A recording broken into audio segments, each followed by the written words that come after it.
आइए साथियों, जानते हैं शिक्षा विभाग के विभिन्न पदों एवं क्षेत्रों में प्रयुक्त होने वाले शब्द संक्षेपों के पूरे नाम और उनके हिंदी अर्थ। सम्मानित साथियों, जय हिंद। हमारे शिक्षा विभाग में बहुत सारे पदों के लिए एवं क्षेत्रों के लिए अंग्रेजी के संक्षिप्त नामों का प्रयोग किया जाता है, जैसे KRP, MIS, SSO, ऐसे बहुत सारे नाम हैं। शायद इनके अर्थ हमको नहीं पता है।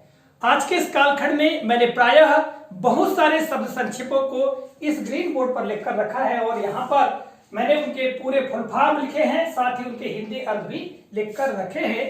तो एक एक करके हम समझते हैं। देखिएगा, यहाँ पर आप देखेंगे तो सबसे पहले पदाधिकारियों से संबंधित जो शब्द संक्षेप है उनको लिखकर रखा है। यहाँ पर फिर प्रशिक्षण दायित्ववान पदों के लिए भी यहाँ पर लिखकर रखा है। इसी तरह से यहाँ शिक्षक प्रशिक्षण जो केंद्र है उनसे संबंधित है। और अंत में साथियों बहुत ही महत्वपूर्ण शब्द संक्षेप जैसे कि SSO, MIS, RPWD, ऐसे बहुत सारे शब्द संक्षेप हैं जिनको मैंने लिखकर रखा है। एक एक करके हम समझते हैं, ठीक है। तो देखिएगा, पदाधिकारियों में हम प्रारंभ करें तो सबसे पहले हम जिला स्तर पर देखते हैं तो DPC का फुल फॉर्म है डिस्ट्रिक्ट प्रोजेक्ट कोऑर्डिनेटर, अर्थात जिला परियोजना समन्वयक, ठीक है।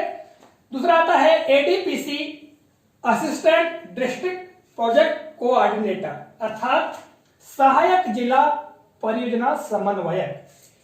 इसी तरह साथियों जिला स्तर पर हम देखते हैं APC जो पद है, तो साथियों APC 5 तरह से मैंने यहां लिख के रखे हैं।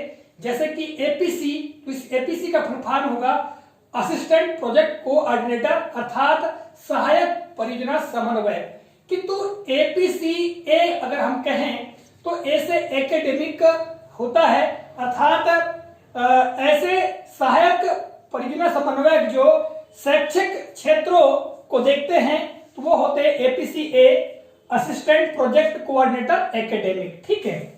इसी तरह से APCM की हम बात करें तो APCM मतलब असिस्टेंट प्रोजेक्ट कोऑर्डिनेटर, और M से होगा साथियों मोबिलाइजेशन, अर्थात प्रचार प्रसार से संबंधित जिनके पास विभाग होता है तो वो APCM होते हैं। इसी तरह से APCG की हम बात करें तो G से साथियों जेंडर, अर्थात ऐसे सहायक परियोजना समन्वयक जो जेंडर से संबंधित मामलों को देखते हैं, अर्थात जैसे गर्ल्स हॉस्टल वगैरह हैं या अन्य जो बालिकाओं की शिक्षा से संबंधित मामले हैं उनको देखते हैं तो वो होते हैं APCG।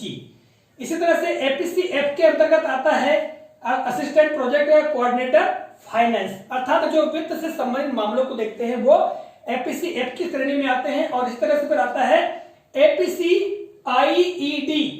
तो देखिएगा, APC मतलब असिस्टेंट प्रोजेक्ट कोऑर्डिनेटर यानी सहायक परियोजना समन्वयक, और IED का फुल फॉर्म होता है इंक्लूसिव एजुकेशन फॉर डिसेबल्ड, अर्थात अक्षम बच्चों हेतु समावेशी शिक्षा। तो जो बच्चे CWSN है, अर्थात चाइल्ड विद स्पेशल नीड, ऐसे जो बच्चे हैं उनके मामले जो सहायक परियोजना समन्वयक देखते हैं उनको कहते हैं APCIED, ठीक है। तो साथियों मैंने APC के संदर्भ में आपको ये जानकारी प्रदान की है, ठीक है। आगे हम बढ़ते साथियों तो विकासखंड स्तर पर हम देखते हैं BRCC। अब इसका फुल फॉर्म क्या होगा?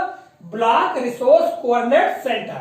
हिंदी में इसका अगर अनुवाद करेंगे तो क्या होगा? विकासखंड स्रोत समन्वय केंद्र, ठीक है।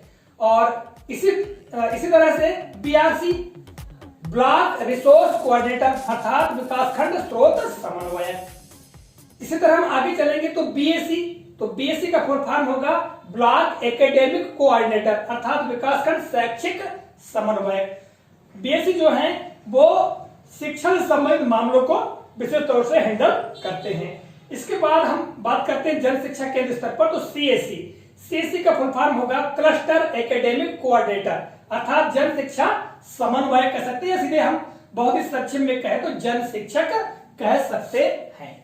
तो साथियों ये पदों के बारे में मैंने आपको जानकारी प्रदान की। अब हम देख लेते हैं प्रशिक्षण दायित्ववान पद, यानी जो हमको प्रशिक्षण प्रदान करते हैं उनसे संबंधित पदों को हम देख लेते हैं। सबसे पहले क्रम पे हम देखेंगे NRP। तो NRP का फुल फॉर्म होगा नेशनल रिसोर्स पर्सन, हिंदी में कहेंगे तो राष्ट्रीय स्रोत व्यक्ति, ठीक है। फिर आता है NRG।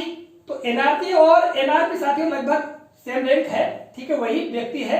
नेशनल रिसोर्स ग्रुप, ठीक है, अर्थात राष्ट्रीय स्रोत समूह।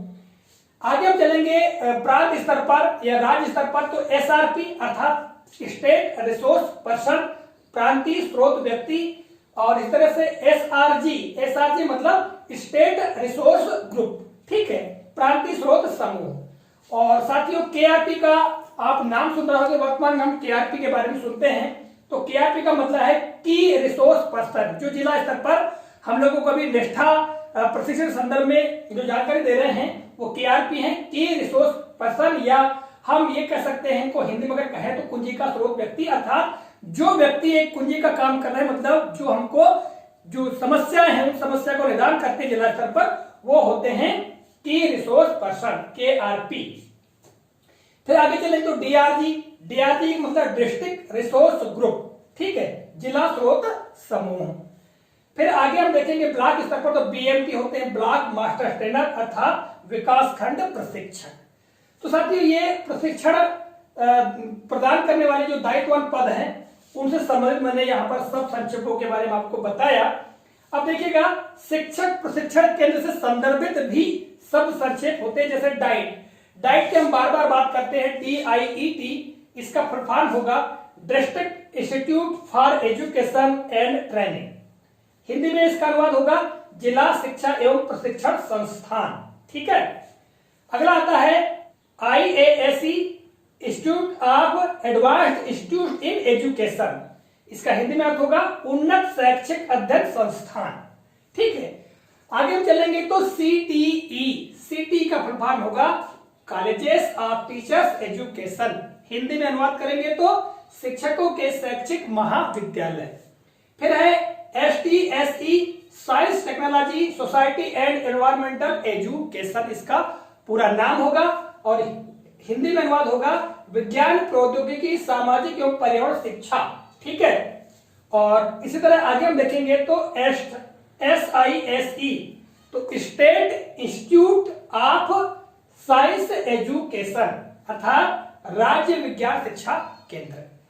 इसी तरह RIE, regional institute of education अर्थात प्रांतीय शैक्षिक संस्थान। तो ये लगभग मैंने संस्थानों के बारे में आपको जानकारी दी। साथ ही और भी बहुत सारे शिक्षा संबंधित संस्थान हैं, उन सब के बारे में यहाँ जानकारी नहीं दे रहा हूँ, जो हमसे संबंधित है, शिक्षकों से संबंधित है, उनके बारे में मैंने आपको बताने का प्रयास किया है।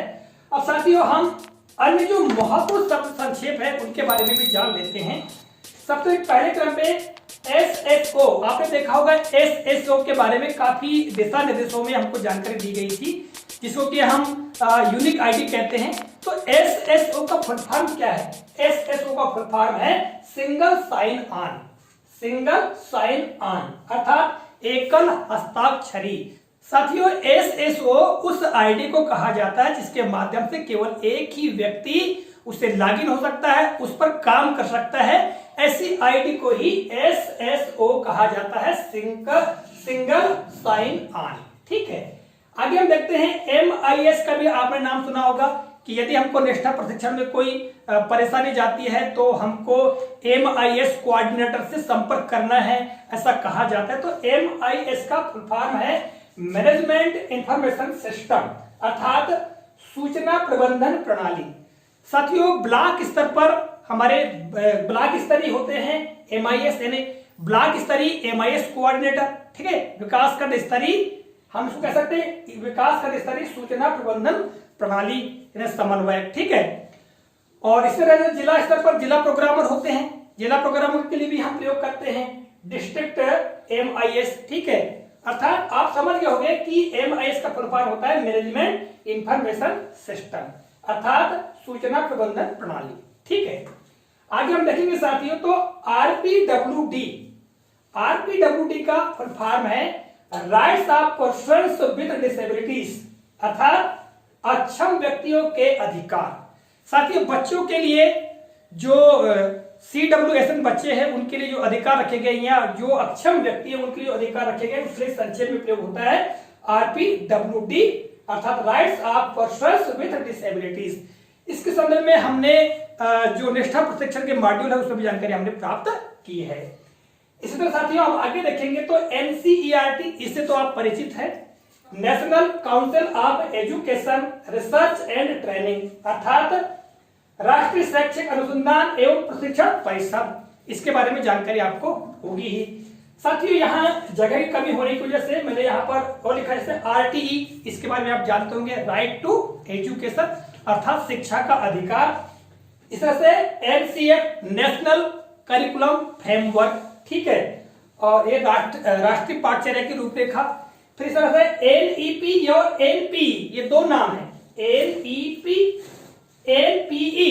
साथियों इसका होगा नेशनल एजुकेशन पॉलिसी और इसका हो जाएगा नेशनल पॉलिसी ऑफ एजुकेशन। इसी तरह साथियों CWSM, इसके बारे में मैंने आपको पहले बता दिया है, चाइल्ड विद स्पेशल नीड, है ना, विशेष आवश्यकता वाले बच्चों के लिए हम इसका प्रयोग करते हैं। और साथियों जैसा कि आपको ज्ञात है DEO अर्थात डिस्ट्रिक्ट एजुकेशन ऑफिसर, यानी जिला शिक्षा अधिकारी, और BEO अर्थात ब्लॉक एजुकेशन ऑफिसर, ठीक है, यानी विकासखंड शिक्षा अधिकारी। इसके बारे में तो आपको जानकारी है ही। तो साथियों इस कालखंड में मैंने जो आवश्यक और अनिवार्य जो शब्द संक्षेप है हमारे शिक्षा विभाग में प्रयुक्त होते हैं उनके बारे में आपको जानकारी देने का प्रयास किया है। आशा करता हूं साथियों यह जानकारी आपको काफी रोचक और ध्यानवर्धक लगी होगी। मिलेंगे अगले कालखंड में किसी नए प्रकरण, नई जानकारी के साथ। तब तक के लिए नमस्कार, जय हिंद, वंदे मातरम।